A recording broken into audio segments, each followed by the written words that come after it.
Hi guys, and welcome back to my YouTube channel. You see the place overcast and dark, so this is what the UK look like most of the times. Yeah, we get 1 and 2 sunshine there out of the year, but this is our norm. And when it's not like this, it's actually raining. So at least I can say it's not raining today, so I guess that's a plus. So let us get right into the juice for today. Guys, have you seen where it happened in halfway 3? Two persons were shot and fatally injured. Pick some glasses. 2 persons were shot and fatally injured at the Halfway 3 police station. Now guys, you wonder how comes that happen. So a businessman, he was on his way from court, I think. Not to court. He was on his way from court, and he took one of the servicemen firearm and shoot it off and injure the other injure a policeman. And then a policeman, now obviously they have to defend themselves. He was taken down. So this man is coming from court. Dian Singh, I think. He's I think a car business man in the car dealership or something like that. He was coming from court, and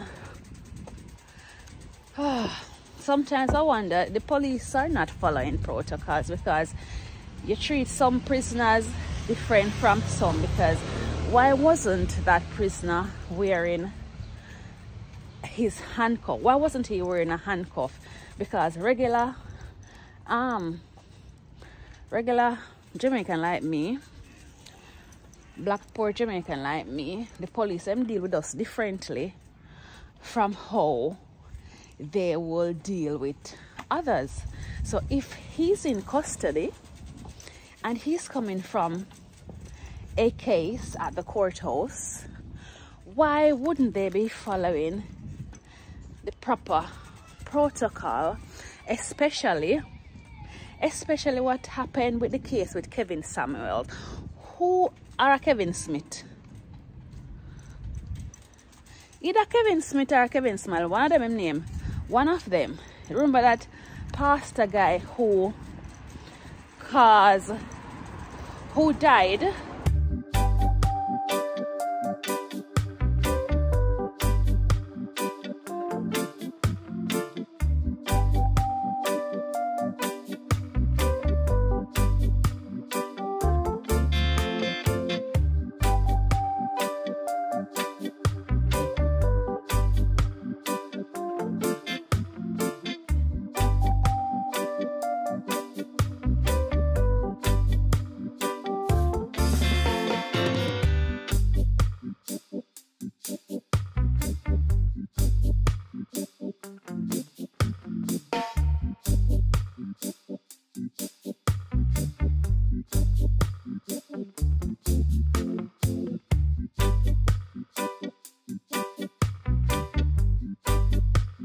While he was being transferred, this big cult leader, and they weren't following proper protocol when that happened. So you would think people are learning,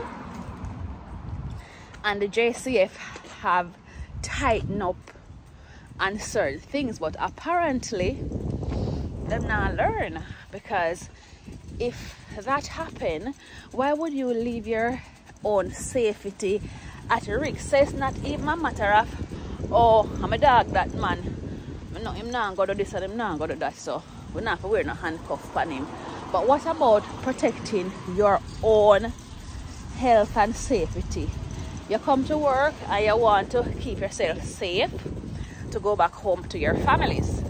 So why would you not do the job in the way it's meant to be done? So you have a prisoner, you do the right thing by putting on him handcuffs and whatever it needs. You just have the prisoner open up so he can do any free willy-nilly thing, and look what that happened.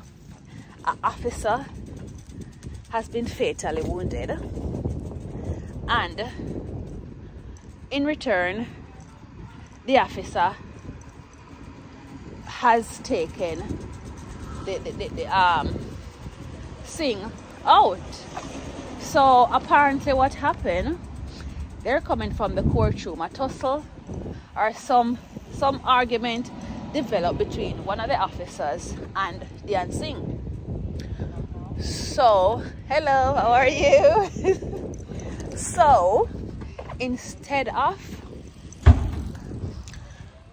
getting the help to resolve the situation, another officer came and tried to help apparently, but by doing so, him coming in and try to help, the unseen take off the other police, disarm the other policeman, fire off him police sitting, and fatally wound him.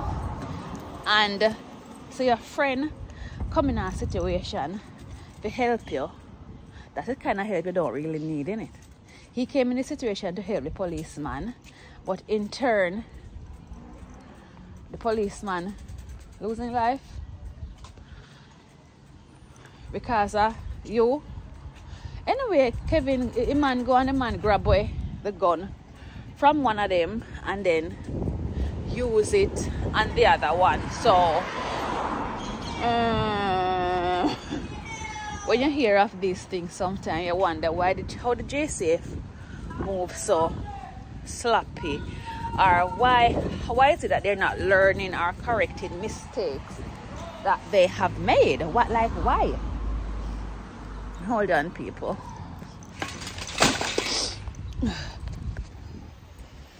I'm back.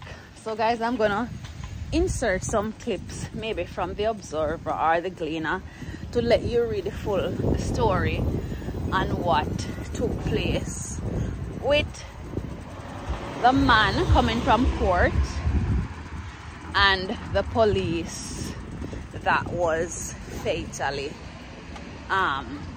SHOT. So guys, remember to like, share and subscribe, and I will see you in my next clip.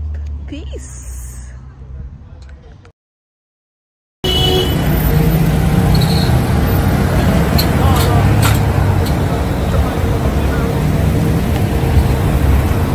So what we know is that sometime after about 5:45, there was a very unfortunate incident here at the Halfway Tree police station.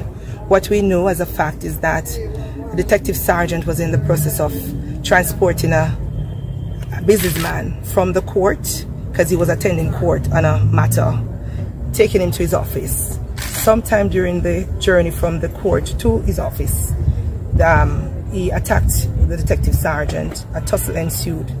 During the tussle, another police officer saw what was happening and intervened. During that process, the businessman pulled the firearm from the officer and he immediately fired a shot. The sergeant was hit. And understand that the businessman then turned the firearm at himself. They were both taken to hospital where they were pronounced dead. As it relates to the identity of the officer, we cannot officially name him at this point, because our chief chaplain, along with the chaplaincy team, they are trying to make contact with the family. And the last time I spoke with him, they are not yet officially informed. So as soon as they are informed, we'll be able to give his identity afterwards. As it relates to the businessman, we can name him, because the unfortunate thing is that his family was at the station at the time of the incident, and he has been identified as Dian Singh. He's a businessman that is well known, Dian Singh Auto. So that is what we are able to share at this time. And just to say that we have here a number of persons who are supporting the police officers here. It's a very unfortunate information. We have the leadership of the Jamaica Constabulary Force, and we have all various stakeholders just supporting. And also our minister came to lend some support to the police officers here. So as you would be aware, it's a very emotional situation right now. You know, we all know the Detective Sergeant is 47 years old, a veteran detective in the Jamaica Constabulary Force for many years, very hardworking, and we never anticipated anything like this, so we are treating with it emotionally. Indicom was informed. We also have the Inspector General that's here because it was a shooting incident, so it warrants an investigation. So that's about what we know just now and can share. I think what based on what we are going to be looking at some other information, because we understand that one officer may have fired, but we are now going to have to look at some other things to see and see what the investigation will prove. But we understand at least one officer may have fired after they heard fire explosions, etc. So what were the circumstances under which he was being taken from court to his office by the police? All right, so what we know that he was before the court on some fraud-related matter. Whilst at court, a fresh report came to the detective, and at the end of the session, he was offered bail. He was in the process of continuing that investigation, taking him to his office when the unfortunate incident happened. So can you say what led to the incident at all? Certainly not. We just know that he just attacked the officer, slammed the officer, and shot. No, there were no other injuries reported. I understand his wife was also charged as well. Can you speak to that? I'm not sure. I would have to speak to the investigators. That was not part of my brief. Okay. A tragic situation, very traumatic situation, and we was made aware of it that we have lost another active officer on police property. I thought it was wise to come here and show my support and give some more support to the men here. Happening on the compound, the police station, makes a very bizarre incident, and certainly I said that it's traumatic on the men here. We worked, he was at work. You know, when the police officers go on an operation, I can understand and you don't expect it to happen, but you can, as you say, wrap your head around it. That's something happens when the police officer gets shot. But to be shot on property just conducting routine activity is a very, very traumatic and bizarre activity. The police deserve all the support and understanding they can have in a state like this, to see a colleague lose his life like that. A very capable young colleague, sergeant of police in CIP, you know, hard-working officer, and we have had he has lost his life in this very tragic way. It depends. They are usually uncuffed. They're usually uncuffed. So in these circumstances, can you say whether or not this individual was handcuffed? And why? I guess he was not. He was not handcuffed, and the investigation will probably provide some more information. But based on what we saw and we heard, he was not handcuffed at the time. To do the investigation, and then based on the findings, then we can start making decisions and recommendations. So right now, we just have to rely on what the investigation will unfold, other than what we know.